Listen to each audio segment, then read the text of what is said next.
Welcome back to the channel where I provide regular cricket content on interesting topics. Today's video is the first of two where I am running down what I believe to be the 10 best bowling spells in cricket history. To research these videos I have waded through the great bowling performances in history. I am not just looking for how many wickets were taken in an innings. I am also looking at how it impacted the match and possibly even the series. Of note also I am talking about spells here, not innings performances. Of course I may well refer to the rest of the bowling performance, but I wanted to single out the incredible spells. With all that said, shall we get started? Number 10, Glenn McGrath, Lords, 2005. Starting off with my least favourite Australian, this is a good example of what I want to achieve from this list.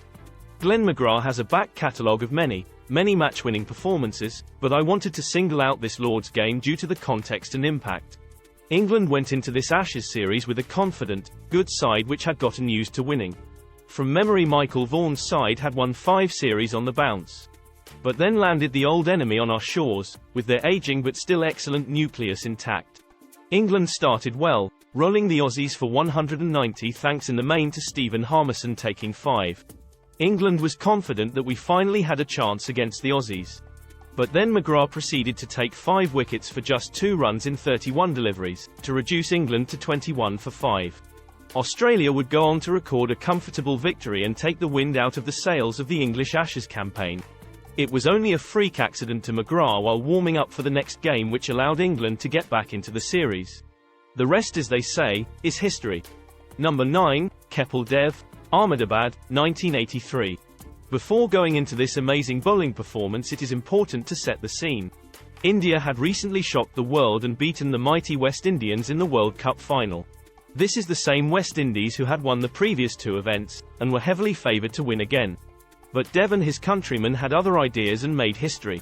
So fast forward a few months and the West Indies were looking for blood. Their tour of India was in fact called the Revenge Tour. For me the series that followed was fascinating for a couple of reasons. Firstly, the West Indies indeed got their revenge, winning both the one-day series and test series comfortably. But secondly because it showcased both Sunil Gavaskar and Kapil Dev as the stars they were. In Dev's case, he was the leader of the attack in every sense. He opened the bowling, rare for an all-rounder, and was easily the Indians' leading wicket-taker. In the Ahmedabad test however, he proved himself superhuman. The Indian legend would finish the innings with figures of 9 for 83. That alone is impressive enough, but against the West Indies and bowling a stint of 31 overs in a row.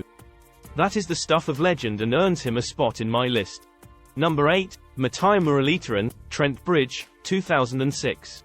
Fans of spin will have little to cheer about in this list, as for whatever reason I seem to have steered more towards pace bowling.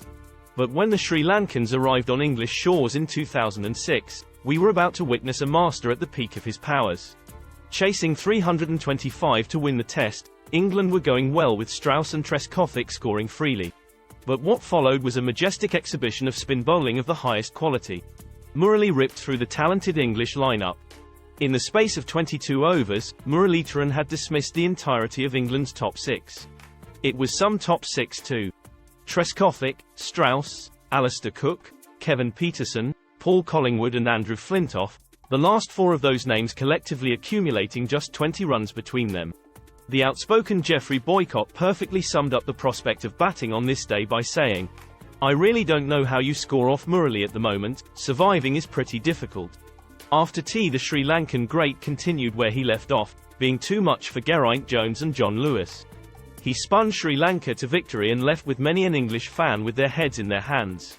We all however had to step back for a second and recognise that you only get to witness greatness occasionally in this sport. And Murali had treated the world to a display, and 8 wickets that day, which few could rival. Number 7, Devon Malcolm, The Oval, 1994. Devon Malcolm's bowling was equal parts frustrating and captivating as an England fan. The great Steve Waugh summed it up best when he said batting against him was often the fastest over you've ever faced, followed by the worst.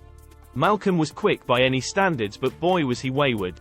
These were days of England getting beaten by most sides in the world, and obviously before speed guns. But I wouldn't be surprised if he could get it down at mid to high 90s miles per hour. Famously, in England's first innings Malcolm was hit on the helmet whilst batting in his customary number 11 spot. His response to the South Africans was equally famous. His reply was short but chilling. "You guys are history." The normally mild-mannered Malcolm came out like a man possessed. 16.3 overs, 2 maidens, 57 runs, 9 wickets.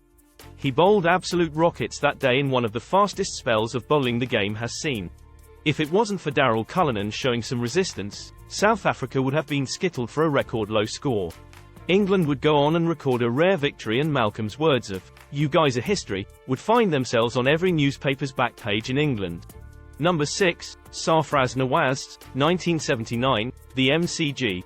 Nawaz isn't a player that will jump out for many viewers, unless they were in attendance or watching at home that day in the MCG.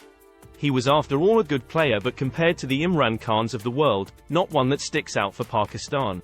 But the stage was set for one of the all-time great bowling spells, with Australia looking like they were going to chase a big total comfortably.